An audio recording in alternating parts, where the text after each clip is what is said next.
Hi friends, welcome to கனவு மேகம். எல்லோரும் எப்படி இருக்கீங்க? வாங்க இன்றைக்கி ஒரு டேஸ்டியான காரசாரமான ஒரு சூப்பரான கேட் பொட்டேட்டோ ஃப்ரை நம்ம செமையாக செய்ய போகிறோம். வாங்க செஞ்சிடலாம்.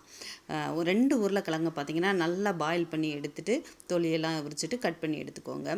இப்போ பார்த்திங்கன்னா 2 டேபிள் ஸ்பூன் நல்லெண்ணெய் நம்ம விட்டுக்கலாம்.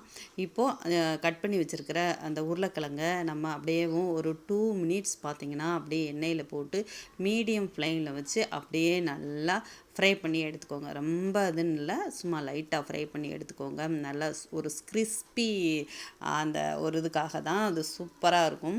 ஓகேவா? இப்போ இதில் வந்து 1 ஸ்பூன் பெப்பர், 1 ஸ்பூன் மிளகாய் பொடி, கொஞ்சமாக சால்ட்டு, கொஞ்சம் மஞ்சள் தூள் இதெல்லாம் போட்டுட்டு நம்ம நல்லா அப்படியேவும் கலந்து விட்டுக்கோங்க.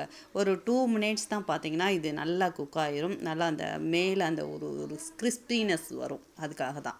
ஓகே, இதை இப்போ நம்ம தனியாக எடுத்து வச்சுக்கலாம் பவுலில்.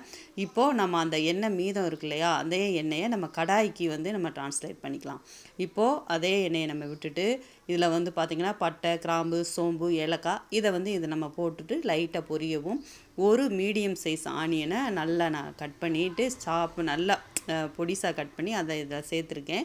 இதை நல்லா நீங்கள் இதில் டீப் ஃப்ரை பண்ணிக்கோங்க. நல்லா ஃப்ரை பண்ணி எடுத்துகிட்டு இப்போது இதில் நம்ம ஒரு டேபிள் ஸ்பூன் அளவுக்கு இஞ்சி பூண்டு பேஸ்ட்டு சேர்த்து அதையுமே நல்லா நம்ம கலந்து விட்டுக்கலாம். அந்த பச்சை வாசனை போகிற அளவுக்கு நம்ம நல்லா கலந்து விட்டுடலாம். ஓகே, இப்போ பச்சை வாசனை எல்லாம் போயிடுச்சு.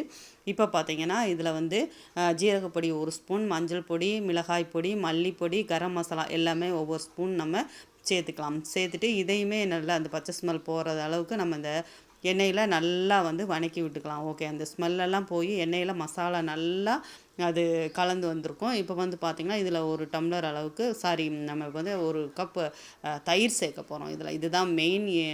இதுக்கு ஒரு டிஃப்ரெண்ட்டான டேஸ்ட்டு கொடுக்கும். ரொம்ப நல்லாயிருக்கும் பாருங்கள். இப்போ இதை நல்லா கலந்து விட்டுக்கோங்க. மசாலாவோட நல்லா கலந்து விட்டுட்டு இப்போ கொஞ்சமாக இதில் நம்ம சால்ட்டு சேர்த்துக்கலாம்.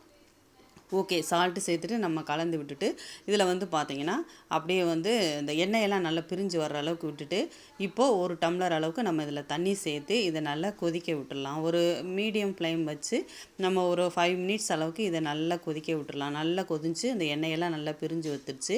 இப்போ நம்ம ஃப்ரை பண்ணி வச்சுருக்க பொட்டோட்டாவை அதில் நல்லா போட்டுட்டு மிக்ஸ் பண்ணி விட்டுட்டு அப்புறமா வந்து ஒரு 5 மினிட்ஸ் வந்து 5 மினிட்ஸ் இல்லைன்னா ஒரு 3 மினிட்ஸ் இதை வந்து அப்படியே குக் ஆகுறதுக்கு நம்ம விட்டுக்கலாம். அவ்வளோதாங்க.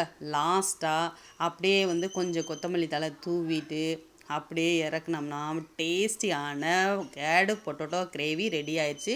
இது வந்து பார்த்திங்கன்னா சப்பாத்தி, சாதம், பூரி இந்த மாதிரி ஏதாவது ரைஸ் ஏதாவது பண்ணோம்னா அதில் சைடில் வச்சு சாப்பிட்றதுக்கு செம்ம டேஸ்ட்டாக இருக்கும். அருமையாக இருக்கும் பாருங்கள். கண்டிப்பாக நீங்கள் ஒரு டைம் ட்ரை பண்ணுங்கள். மறக்காமல் நம்ம சேனலை சப்ஸ்கிரைப் பண்ணுங்கள். இந்த வீடியோ பிடிச்சிருந்துச்சுன்னா ஒரு லைக் பண்ணிடுங்க. ஓகே, பாய்.